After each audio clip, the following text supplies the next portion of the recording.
I didn't wake up screaming. That surprised me later, when I had time to think about it. Most people imagine moments like this with noises, panic, crying, confusion spilling out all at once. But when I opened my eyes that morning, what I felt first wasn't fear. It was confusion. The room looked the same.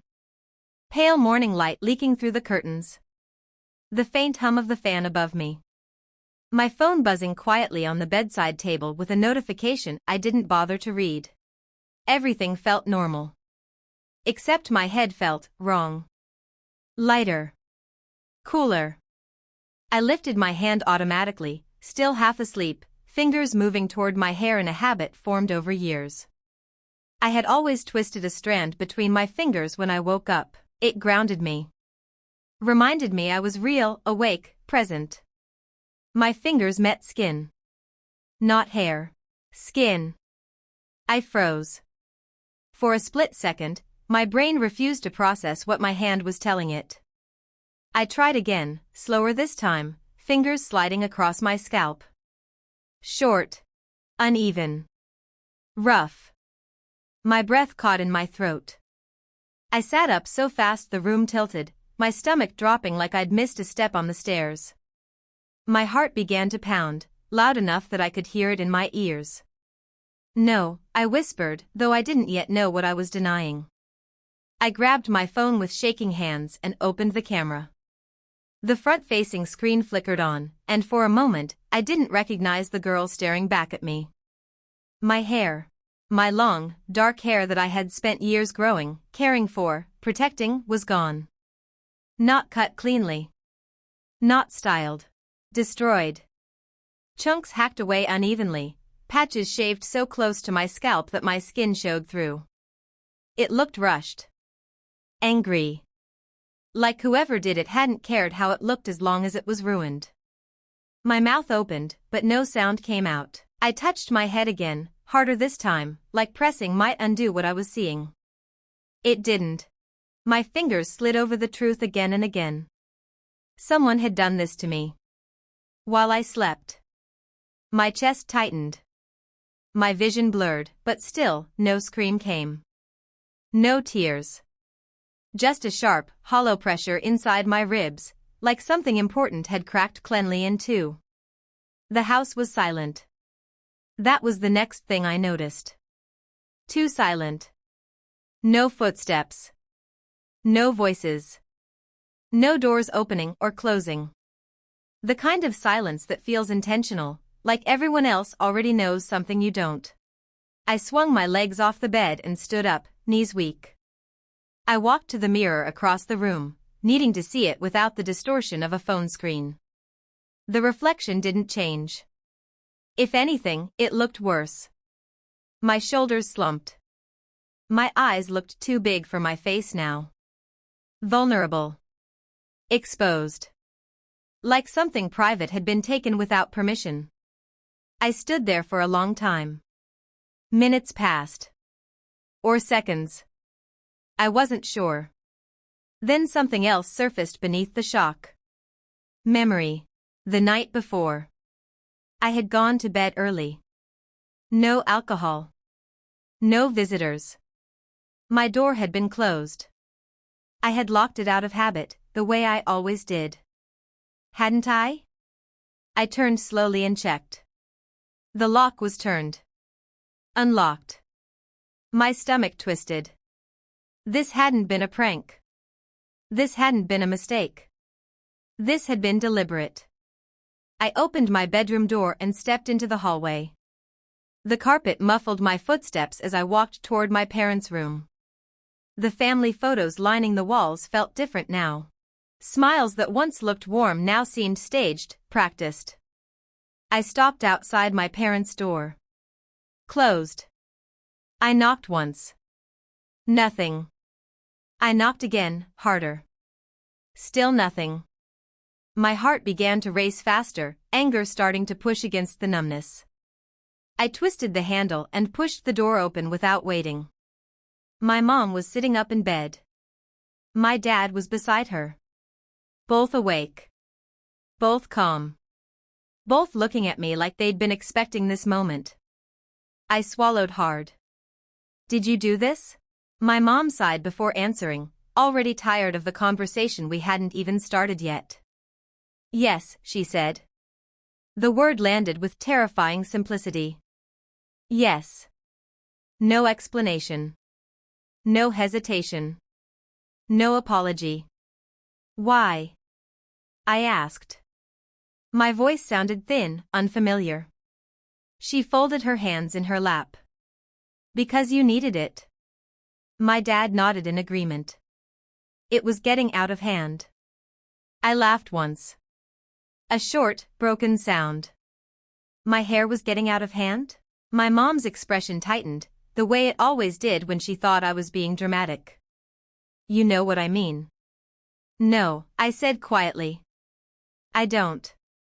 She exhaled sharply. You were becoming too much. The room felt suddenly very small. Too much for who? I asked. For your sister, my dad said. The words made something inside me go cold. As if summoned, my sister appeared in the doorway behind me, already dressed, already styled, already glowing with satisfaction. She leaned against the frame, arms crossed. It wasn't personal, she said lightly. It was necessary. I turned to face her. You watched this happen? She shrugged. I agreed with it. My chest tightened again, this time with something sharper than shock. Betrayal. My mom spoke, as if explaining something obvious. You were getting too confident. Too noticeable. People were starting to compare you.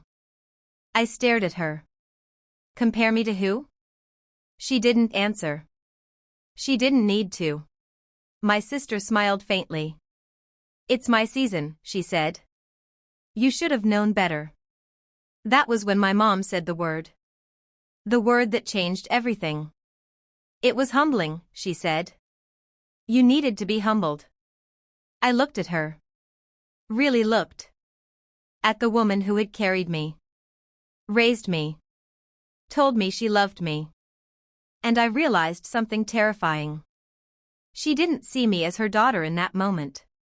She saw me as a problem that needed correcting. They hadn't done this in anger. They hadn't done it impulsively. They had discussed it. Agreed on it. Planned it. And then waited until I was asleep. I felt something inside me settle. Not rage. Resolve. I nodded slowly. You changed my appearance without my consent. My dad scoffed. Don't make it sound so serious. My sister rolled her eyes. It's just hair. I smiled faintly. That was when they made their final mistake. Because hair grows back. But the moment you show someone exactly who you are, they never forget it. I didn't argue. That confused them. They were ready for noise. For tears. For begging. My mom's shoulders were slightly tense, like she was bracing herself for a fight. My sister's lips curved in a small, satisfied smile, the kind people wear when they believe they've won something quietly. But I didn't give them that. I just looked at each of them one by one, committing their faces to memory. Not out of anger, out of awareness. Okay, I said. That was all. My mom frowned. Okay, what? Okay, I repeated. If that's what you decided. My sister laughed. See? I told you she'd get over it. I didn't correct her. I turned and walked back to my room, closing the door behind me with deliberate care. Not slamming it. Not rushing. Just closing it like someone who had already made a decision. Inside, I sat on the bed and stared at my hands. They were steady. That surprised me more than anything else. My phone buzzed with a message from my sister. Don't ruin today by acting weird. Just be normal. Normal. I placed the phone face down. For the first time in my life, I didn't feel the need to prove anything to them. Not my pain. Not my worth. Not my right to be upset. Because suddenly, I understood the rules they'd been playing by. And once you understand the rules, you can choose whether to keep playing. Downstairs, the house filled with activity. Doors opening. Voices laughing. Someone turned on music. The smell of hairspray and perfume drifted up the stairs, clinging to the air like a lie everyone agreed to believe. I showered slowly. As water ran over my scalp, I flinched at first. The sensation was unfamiliar, raw. But as I stood there, something else happened. I stopped feeling ashamed. This wasn't something I had chosen. It wasn't something I deserved. And because of that, it wasn't something I needed to hide. I got dressed carefully. Simple clothes. Clean lines. Nothing flashy. I didn't try to fix what they had done. I didn't cover it up. If they wanted me humbled, they would have to see exactly what they'd done. When I walked downstairs, the room went quiet. Conversations stopped mid-sentence. Someone dropped a hair clip. My sister's friends stared openly, their eyes darting between my head and my sister's face. My mom rushed toward me. "Why didn't you at least put on a scarf?" she hissed under her breath. I tilted my head slightly. "Why should I?" Her mouth opened. Closed. My sister's smile was gone now. She looked tense. Uncomfortable. This wasn't how it was supposed to go. She had imagined me hiding. Shrinking. Making myself smaller so she could shine uninterrupted. Instead, I stood there. Unapologetic. One of her friends leaned toward her and whispered something. I didn't hear the words, but I saw the effect. My sister's jaw tightened. Good. As people began to leave for the venue, my dad pulled me aside. "You don't have to make a statement out of this," he said quietly. "I'm not," I replied. "I'm just existing." He looked away. At the venue, the reactions followed me like shadows. Some people stared too long. Some looked away too quickly. A few offered awkward sympathy disguised as compliments. "You're so brave," one woman said, eyes wide. I smiled politely. "Thank you." My sister avoided standing near me. She kept her distance, repositioning herself constantly, making sure I wasn't in photos. Making sure no one stood too close to me when cameras were around. The irony wasn't lost on me. They had changed my appearance to make me less noticeable. Instead, they had made me impossible to ignore. During the ceremony, I sat quietly in the front row. My sister walked down the aisle glowing, beautiful, exactly as she had imagined. People clapped. Music swelled. Everything looked perfect. And yet, I felt it. The shift. Whispers followed us. Not cruel ones. Curious ones. "What happened to her hair? Did you know? Why would someone do that?" My mom sat stiffly beside me, eyes forward, lips pressed together. She knew. She could feel it slipping out of her control. At the reception, the tension grew heavier. People asked questions now. Soft ones. Careful ones. But questions nonetheless. I answered honestly. "I didn't choose it," I said. "It happened overnight." My family thought it would be humbling. The word traveled faster than I expected. Humbling. It didn't sound gentle when said out loud. It didn't sound loving. It sounded exactly like what it was. Cruel. By the time dinner was served, my sister barely touched her food. Her perfect day had developed cracks she couldn't smooth over with makeup or smiles. She leaned toward me at one point, voice low and sharp. "You're enjoying this?" I met her eyes calmly. "No," I said. "I'm enduring it." She scoffed. "You always play the victim." I smiled faintly. "You always play the favorite." Her face flushed. That was when I realized something important. I didn't need to do anything dramatic. I didn't need revenge in the way they feared. The truth, spoken quietly and consistently, was already doing the work for me. And they were starting to feel it. The night didn't end when the music stopped. That's what people never understand about moments like this. The ceremony finishes.